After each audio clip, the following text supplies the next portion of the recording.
Film की शुरुआत एक कैप्टन पीटी शेल्बर्न से होती है, जिसके कपड़े खून से भरे होते हैं। वो एक छोटी सी एंटीक शॉप में आता है, जहां उसके हाथ में एक टूटा हुआ मंकी टॉय होता है। शॉपकीपर उसे देखकर हैरान हो जाता है और पूछता है कि इसके साथ क्या हुआ है और ये खिलौना क्यों टूटा हुआ है। कैप्टन बस इतना कहता है कि थैंक गॉड ये अभी कुछ नहीं कर रहा। लेकिन जैसे ही वो ये बात करते हैं, अचानक वो मंकी ड्रम बजाना शुरू कर देता है और उसका ड्रम बजाना कितना खतरनाक था ये हमें कुछ ही लम्हों में पता चल जाता है। उसी लम्हे शॉप में अजीबोगरीब चीजें होने लगती हैं। एक चूहा रस्सी को काट देता है, रस्सी से जुड़ी चीजें मूव करने लग जाती हैं और पलक झपकते ही एक तीर आता है जो सीधा शॉपकीपर को लगता है और वो वहीं मर जाता है। उसे चीखने तक का मौका भी नहीं मिलता। ये मंजर साबित करता है कि ये मंकी कर्स्ड है। जब भी ये मंकी ड्रम बजाता है, किसी न किसी की मौत हो जाती है। कैप्टन ये सच पहले से जानता था और वो इस मौत के खेल से तंग आ चुका था। इसीलिए वो फैसला करता है कि वो इस मंकी को जला देगा। लेकिन जब वो मंकी जल रहा होता है, तब भी उसके चेहरे पर एक अजीब सी हंसी होती है, जैसे वो अभी भी खत्म नहीं हुआ, जैसे उसका कोई और प्लान बाकी हो। कैप्टन बस इतना कहता है कि वो अपने बच्चों के लिए एक बहुत बड़ा प्रॉब्लम छोड़कर जा रहा है। इसके बाद कहानी कई साल आगे बढ़ती है और हमें 1999 का वक्त दिखाया जाता है। यहाँ हम दो जुड़वा भाइयों को देखते हैं, हैल और बिल, जो इसी कैप्टन के बेटे होते हैं। कैप्टन की मौत के बाद दोनों अपनी मॉम के साथ रह रहे होते हैं। उनकी मॉम अपने काम में इतनी बिजी होती हैं कि दोनों भाई ज्यादातर एक दूसरे के साथ ही वक्त गुजारते हैं। दोनों को अपने डैड के बारे में जानने का बहुत शौक होता है, लेकिन उनकी मॉम कभी उनसे उनके फादर के बारे में बात नहीं करती। एक दिन वो फैसला करते हैं कि अपने डैड का सामान देखेंगे। उन्हें एक बॉक्स मिलता है जिसमें उनकी मिलिट्री यूनिफॉर्म रखी होती है। जब वो बॉक्स खोलते हैं तो अंदर वही मंकी टॉय निकलता है जो हमने फिल्म के स्टार्ट में देखा था। बॉक्स पर लिखा होता है कि इस मंकी में की एंटर करो और फिर देखो क्या होता है। बिल हैल से कहता है कि हमें ये ट्राई करना चाहिए। हैल भी इक्वली एक्साइटेड होता है और वो की मंकी में एंटर कर देता है और उसी लम्हे वो चीज दोबारा जागने वाली होती है जिसे जलाया जा चुका था। लेकिन जब हैल गौर से देखता है तो उसे मंकी में कोई चेंज नजर नहीं आता। वो सोचता है शायद ये टॉय बहुत ज्यादा पुराना है या फिर ऑलरेडी ब्रोकन है, इसलिए इसमें कुछ नहीं हो रहा। ये सोचकर दोनों भाई इस मंकी को वहीं छोड़ देते हैं और बाहर चले जाते हैं। लेकिन उन्हें क्या पता था कि असल हकीकत इससे कहीं ज्यादा खौफनाक है। उसी दिन हैल और बिल को जापानीज हिबाची रेस्टोरेंट जाना था और दोनों इस आउटिंग के लिए काफी एक्साइटेड थे। जैसे ही सब लोग कार में बैठते हैं, हैल की नजर सामने पड़ती है और वो चौंक जाता है। वो देखता है कि मंकी टॉय पहले ही कार में आकर बैठा हुआ है। हैल को अपनी आंखों पर यकीन नहीं आता क्योंकि वो खुद इस टॉय को बॉक्स में बंद करके आया था। लेकिन वो इस बात को ज्यादा सीरियस नहीं लेता और सब लोग रेस्टोरेंट की तरफ निकल पड़ते हैं। जब वो रेस्टोरेंट के अंदर बैठकर खाना एंजॉय कर रहे होते हैं, अचानक हैल के कानों में एक अजीब सी आवाज पड़ती है। ये आवाज मंकी के ड्रम बजने की थी। हैल कंफ्यूज हो जाता है। वो सोचता है कि मंकी तो कार में था, फिर ये आवाज यहाँ कैसे आ सकती है। अभी वो यही सब सोच रहा था कि अचानक शेफ का नाइफ हवा में उड़ता हुआ आता है और सीधा हैल की नैनी की गर्दन पर लगता है। एक ही लम्हे में उसकी नैनी की गर्दन कट हो जाती है और वो वहीं जान से हाथ धो बैठती है। किसी को चीखने या बचने तक का मौका भी नहीं मिलता। वहां मौजूद तमाम लोग इसे एक एक्सीडेंट समझते हैं, लेकिन हैल जानता था कि ये कोई एक्सीडेंट नहीं था। ये सब कुछ मंकी की वजह से हुआ था। अपनी नैनी को अपनी आंखों के सामने मरते देखकर हैल और बिल दोनों बुरी तरह डिस्टर्ब हो जाते हैं। उनकी मॉम उन्हें नैनी के फ्यूनरल पर ले जाती हैं और उन्हें समझाने की कोशिश करती हैं कि जिंदगी ऐसी ही होती है, किसी को नहीं पता कि कौन कब और कैसे मर जाएगा। फ्यूनरल के बाद सब लोग वापस घर आ जाते हैं और घर पहुंचते ही हैल सीधा मंकी टॉय के पास आ जाता है और उसे देखकर जैसे उससे सवाल करने लगता है। हैल को पूरा यकीन हो चुका था कि इस सब के पीछे इसी मंकी का हाथ है। वो गुस्से में मंकी की तरफ देखकर पूछता है, ये सब तुम कर रहे हो ना? अभी वो ये बात कर ही रहा होता है कि उसका भाई बिल वहां आ जाता है और उसे तंग करना शुरू कर देता है।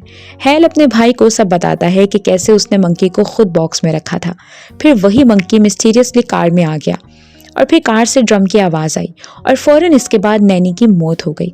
बिल ये सब सुनकर उसका मजाक उड़ाता है। अगले ही दिन वो स्कूल में इस कहानी को और भी बढ़ा चढ़ाकर सबको बता देता है। पूरे स्कूल में हैल का मजाक बनने लगता है, जिसकी वजह से वो अंदर ही अंदर टूटने लगता है। गुस्से और फ्रस्ट्रेशन में हैल सीधा घर आता है, मंकी के अंदर की एंटर करता है और गुस्से में आकर कह देता है, मेरे भाई को मार दो। ये सब वो गुस्से में कह देता है। उसे जरा भी अंदाजा नहीं होता कि इसके अल्फाज का अंजाम कितना खौफनाक होगा। जैसे ही की घूमती है, किचन में खड़ी उसकी मॉम की हालत अचानक खराब होने लगती है। वो खाना बना रही होती हैं कि अचानक उनकी आंखों, कानों और नाक से खून बहने लगता है। चंद लम्हों में वो वहीं गिरकर मर जाती हैं। डॉक्टर्स के मुताबिक उनकी मौत ब्रेन हैमरेज से हुई थी, लेकिन हेल जानता था कि हकीकत कुछ और है। वो समझ चुका था कि उसकी मॉम की मौत उसी की एक गलती की वजह से हुई है। शदीद गम और गुस्से में वो मंकी को हथौड़े से तोड़ देता है, ये सोच कर कि शायद अब सब खत्म हो जाएगा। लेकिन अगले दिन जब वो उठता है तो उसकी आंखें हैरत से फैल जाती हैं। मंकी बिल्कुल सही सलामत घर में मौजूद होता है, जैसे उस पर कोई असर ही ना हुआ हो। यहाँ दिखाया जाता है कि बिल शदीद सदमे में चला जाता है। वो अपनी मॉम की मौत को बर्दाश्त नहीं कर पाता। वो 3 दिन तक अपनी मॉम के फ्यूनरल के कपड़े तक नहीं बदलता, जैसे वक्त वहीं रुक गया हो। तीसरे दिन आखिरकार अंकल चिप उन्हें लेने आ जाते हैं, क्योंकि अब ना मॉम रही थी और ना डैड, इसलिए बच्चों को किसी की कस्टडी में जाना ही था। अंकल चिप उनके पैटर्नल डैड थे।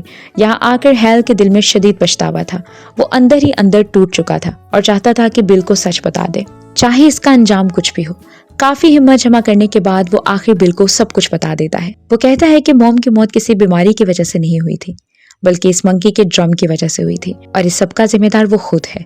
वो मान लेता है कि गुस्से में आकर उसने मंकी में की एंटर की थी और उसे बिल्कुल अंदाजा नहीं था कि इसका रिजल्ट इतना खौफनाक निकलेगा। हेल बताता है कि जब भी इस मंकी में की एंटर की जाती है, किसी ना किसी की जान चली जाती है। बिल ये सब सुनकर बिल्कुल यकीन नहीं करता। वो कहता है अगर वाकई ऐसा है तो साबित करो, एक बार फिर की एंटर करके दिखाओ। हेल बिल को सच साबित करने के लिए बगैर ये सोचे कि अब भी कोई मर सकता है, दोबारा मंकी में की एंटर कर देता है। उसी लम्हे दूसरी तरफ अंकल चिप को दिखाया जाता है, जिन्हें स्लीपिंग बैग में कई भागते हुए घोड़े कुचल देते हैं, जिसकी वजह से वो वहीं जान से हाथ धो बैठते हैं। ये एक्सीडेंट बिल के लिए काफी था।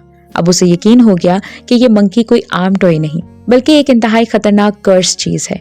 उसी लम्हे बिल फैसला करता है कि वो इस मंकी को खुद से हमेशा के लिए दूर रखेगा। वो मंकी को वापस उसके बॉक्स में रखते हैं और ये सोचकर कि अब सब सेफ रहेंगे, उसे जमीन में दफन कर देते हैं। इसके बाद मंकी की वजह से होने वाली तबाही भी रुक जाती है और कहानी में 25 साल गुजर जाते हैं। 25 साल बाद हम हेल को एक स्टोर में स्टोर कीपर के तौर पर काम करते हुए देखते हैं। उसने अपने भाई बिल से हर ताल्लुक खत्म कर दिया था, क्योंकि उसे डर था कि अगर वो दोबारा मिला तो मंकी फिर वापस आ जाएगा और तबाही दोबारा शुरू हो जाएगी। एक दिन हेल अपने मैनेजर से लीव मांगता है, क्योंकि उसे अपने बेटे पीटी से मिलने जाना होता है, जो उसकी एक्स वाइफ के साथ रहता था। वहां पहुंचकर उसे एक शॉकिंग हकीकत का पता चलता है कि उसकी एक्स वाइफ और उसका नया हस्बैंड पीटी की लीगल कस्टडी लेने जा रहे हैं। इसका मतलब ये था कि ये हेल के बेटे के साथ उसके आखिरी 2 दिन थे। इन दिनों को यादगार बनाने के लिए हेल अपने बेटे के साथ रोड ट्रिप पर निकल जाता है। रात को दोनों एक मोटेल में रुकते हैं। वहां पीटी अपने डैड से फैमिली के बारे में पूछता है कि क्या आपका कोई भाई है। इस सवाल पर हेल को बिल की बहुत याद आती है, मगर वो अपने बेटे से झूठ बोल देता है कि उसका कोई भाई नहीं और वो अकेला ही है। यहाँ सीन एंड हो जाता है। अब हमें अंकल चिप की वाइफ आइडा दिखाई जाती है, जिसके साथ कभी हेल और बिल अपने डैड की मौत के बाद रहा करते थे। अब आइडा अकेली रहती है। एक रात अचानक उसे अपने घर के अंदर एक अजीब और खौफनाक आवाज सुनाई देती है। उसे लगता है जैसे कोई जबरदस्ती घर में आ गया हो। हालात के संगीनी को देखते हुए वो फौरन अपनी गन उठाती है और आहिस्ता आहिस्ता बाहर निकलती है। उसे महसूस होता है कि आवाज बेसमेंट की तरफ से आ रही है। जैसे ही वो बेसमेंट की सीढ़ियां उतरती है, अचानक उसे ड्रम की आवाज सुनाई देती है। उसी लम्हे सीढ़ियां टूट जाती हैं। नीचे मौजूद ग्लास फ्लोर भी चकनाचूर हो जाता है। वो जोर से नीचे गिरती है और बुरी तरह जख्मी हो जाती है। शीशे और लकड़ी के नुकीले टुकड़े उसके चेहरे में धंस जाते हैं। दर्द की शिद्दत में वो खुद को किसी तरह संभालती है और करीब पड़े शीशे में अपना चेहरा देखने की कोशिश करती है। उसी वक्त उसे एक तेज बदबू महसूस होती है। ये गैस लीक की स्मेल थी। घबराकर वो फौरन किचन की तरफ भागती है। जैसे ही वो स्टोव के करीब जाकर चेक करने की कोशिश करती है, अचानक एक स्पार्क होता है। पल भर में आग भड़क उठती है। आग के शोले उसके चेहरे को लपेट लेते हैं। वो दर्द से चीखती चिल्लाती रहती है और भागते हुए उसका सर बिलबोर्ड से टकराकर कुचला जाता है और इसी खौफनाक अंजाम के साथ उसकी जिंदगी भी खत्म हो जाती है। दूसरी तरफ हेल को एक बुरा ड्रीम आता है, जिसमें वो अपनी मॉम और मंकी को देखता है और फिर डर कर उठ जाता है। और तभी कई सालों बाद उसे बिल का कॉल आता है और वो उसे बताता है कि मंकी वापस आ गया है और उसने तबाहियां भी शुरू कर दी हैं। इन दोनों में बहस छिड़ जाती है कि इसे कौन पकड़कर खत्म करेगा। तभी हेल को स्विमिंग पूल के करीब लगे एयर कंडीशनर से अचानक अजीब सी आवाज आने लगी। अगले ही लम्हे एक तेज स्पार्क निकला और एयर कंडीशनर झटके से उखड़कर दूर जा गिरा। उसका टूटा हुआ वायर सीधा पूल के अंदर जा गिरा और देखते ही देखते पूरे पूल में इलेक्ट्रिक करंट फैल गया। इसी दौरान एक लड़की ने बेखबरी में पूल में छलांग लगा दी और अगले ही लम्हे वो करंट लगने से वहीं मर गई। ये मंजर देखकर हैल के दिल में खौफ और भी गहरा हो गया। अब उसे पूरी तरह यकीन हो चुका था कि वो कर्स्ड मंकी पहले से कहीं ज्यादा डेंजरस हो चुका है। अब तो सिर्फ उसका नाम लेने से ही तबाही शुरू हो जाती थी। हैल ने फैसला किया कि वो इस जगह से फौरन निकल जाएगा ताकि कम से कम उसके बेटे पीटी को महफूज रखा जा सके। लेकिन पीटी की एक जिद थी। वो हैल के उस पुराने घर जाना चाहता था जहां वो कभी आइडा के साथ रहा करता था। ये उसकी आखिरी ख्वाहिश थी। हैल का दिल नहीं मान रहा था, लेकिन फिर उसने सोचा कि कम से कम ये ख्वाहिश तो पूरी कर देनी चाहिए। इसीलिए वो पीटी को उस पुराने घर ले गया। वहां जाकर उन्हें पता चलता है कि आइडा की डेथ के बाद उनका सारा सामान ऑक्शन में रखा जा रहा था। उसी सामान में वही कर्स्ड मंकी टॉय भी मौजूद था जिसे एक लड़के ने ऑक्शन में खरीद लिया। वापसी के रास्ते हैल के जहन में उसका माजी ताज़ा हो गया।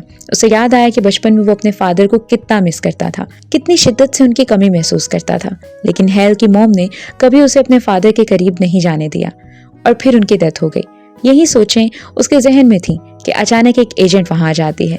एजेंट ने हैल को एक शॉकिंग खबर दी कि जिस टाउन में वो आया था वहां अजीबोगरीब चीजें हो रही हैं। टाउन में लोग एक एक करके मिस्टीरियस एक्सीडेंट्स में मर रहे थे।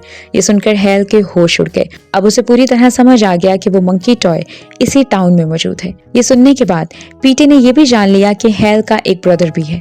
अब हैल का मकसद क्लियर था कि वो मंकी टॉय को तलाश करे। इसके लिए वो ऑक्शन के स्टोर रूम की तरफ गया जहां आइडा के घर का सारा सामान रखा गया था जो ऑक्शन में नहीं बेचा गया था। हैल ने पूछा कि क्या स्टोर रूम में कोई मंकी टॉय मौजूद है। एजेंट को ठीक से याद नहीं था, इसलिए उसने हैल के लिए स्टोर रूम खोल दिया। हैल एंटर हुआ और अपने लिए उस कर्स्ड मंकी टॉय को तलाश करने लगा। जैसे ही एजेंट ने एक कैबिन खोला, एक शॉटगन अचानक बाहर निकलकर उस पर गिर गया और फिर केओस शुरू हो गया। इस हादसे की वजह से वो एजेंट फौरन मर गई। उसके मरते ही पूरे स्टोर रूम में मंकी टॉय के ड्रम्स की आवाज गूंजने लगी। अब हैल को समझ आ गया कि बिल पहले ही इस टाउन में मौजूद है, लेकिन वो मिलने नहीं आ रहा। हैल ने उसे फोन पर धमकी दी, लेकिन जब बिल फिर भी नहीं आया तो हैल ने बिल की लोकेशन ट्रेस करना शुरू कर दी। अब हमें दिखाया जाता है कि बिल के घर में क्या हो रहा था। बिल के इरादे बहुत खतरनाक थे। प्लॉट का ट्विस्ट ये था कि वो मंकी टॉय जिसे हैल हर जगह तलाश कर रहा था एक्चुअली बिल के पास ही था। बिल ने उस मंकी टॉय को अपने पास रखा हुआ था जैसे ये उसका बहुत इंपॉर्टेंट दोस्त हो। उसने अपने घर में ट्रैप्स भी लगा रखे थे क्योंकि वो जानता था कि हैल जरूर उसके पास आएगा और वो उससे रिवेंज लेना चाहता था। बिल को लगता था कि उसके फादर की मौत, उसकी मदर की मौत और उसके अंकल की मौत ये सब हैल की वजह से हुई है। आज वो दुनिया में अकेला है और उसकी ये हालत हैल की वजह से है। सीन फिर माजी में शिफ्ट हो जाता है जहां दिखाया जाता है कि जब इन दोनों भाइयों ने मिलकर मंकी टॉय को जमीन में दफन किया था तो बाद में बिल वापस गया था ताकि वो दोबारा उस मंकी टॉय को निकाल सके। लेकिन वहां उसे मंकी टॉय नहीं मिला, सिर्फ उसकी की मिली थी। तब से लेकर आज तक बिल उस मंकी टॉय को तलाश करने में लगा रहा। आखिरकार वो उसे आइडा के घर से मिला जिसे उसने एक लड़के रिकी से खरीदा था। लेकिन रिकी चाहता था कि मंकी टॉय दोबारा उसके पास आ जाए। जब उसने देखा कि हैल और उसका बेटा पीटी आइडा के घर में मौजूद हैं तो उसने उन्हें गन पॉइंट पर ले लिया और बिल के घर आ गया। उसने पीटी को धमकी दी कि वो बिल के घर जाए और वहां से मंकी टॉय ले आए। हैल जानता था कि अगर वो मंकी टॉय वापस ले गया तो बहुत बुरा होगा। उसने पीटी को समझाया कि एक्सीडेंटली भी मंकी टॉय की कीम मत घुमाना वरना यहाँ तबाही शुरू हो जाएगी। नेक्स्ट सीन में दिखाया जाता है कि पीटी बिल के घर गया। जब वो वहां पहुंचा तो बिल ने उसे मंकी टॉय दे दिया, लेकिन पीटी को इसके बारे में कुछ भी नहीं पता था। बिल ने पीटी पर जोर डाला कि वो मंकी टॉय की घुमाए और जैसे ही पीटी ने की घुमाई बाहर रिकी से हैल की तरफ गन फायर हुई। शुक्र है कि गोली हैल को नहीं लगी, लेकिन बाहर हनी बीज के छत्ते पर लग गई और तमाम हनी बीज रिकी पर अटैक कर देती हैं और उसे मार डालती हैं। ये देखकर हैल ने समझा कि पीटी ने की घुमा दी है और अब उसको रोकने के लिए वो भी बिल के घर में चला जाता है। लेकिन जैसे ही वो अंदर आया एक ट्रैप एक्टिवेट हो गया और वो वहां फंस गया। बिल आगे बढ़कर उसके करीब आता है। दोनों भाइयों के दरमियान सख्त झगड़ा शुरू हो जाता है, लेकिन इस झगड़े के दौरान वो आपस की गलतफहमियां दूर कर लेते हैं और एक दूसरे से माफी मांग लेते हैं। लेकिन अब बहुत देर हो चुकी थी। इसी लम्हे मंकी दोबारा ड्रम बजाना शुरू कर देता है और ये ड्रम बजना एक क्लियर इशारा था कि अब तबाही दोबारा से शुरू होने वाली है। जैसे ही ड्रम की आवाज गूंजती है पूरा घर लरजने लगता है, छत हिलने लगती है और इसी हलचल में बिल का अपना लगाया हुआ ट्रैप उलटकर उसी पर आ गिरता है जिससे वो वहीं मारा जाता है। इसी के साथ हमें दिखाया जाता है कि पूरे शहर में आग लग चुकी है, मुख्तलिफ जगहों पर केओस फैल चुका है और हर तरफ तबाही के आसार नजर आ रहे हैं। किसी तरह हेल और पीट इस घर से बाहर निकलने में कामयाब हो जाते हैं और शहर छोड़ने का फैसला करते हैं।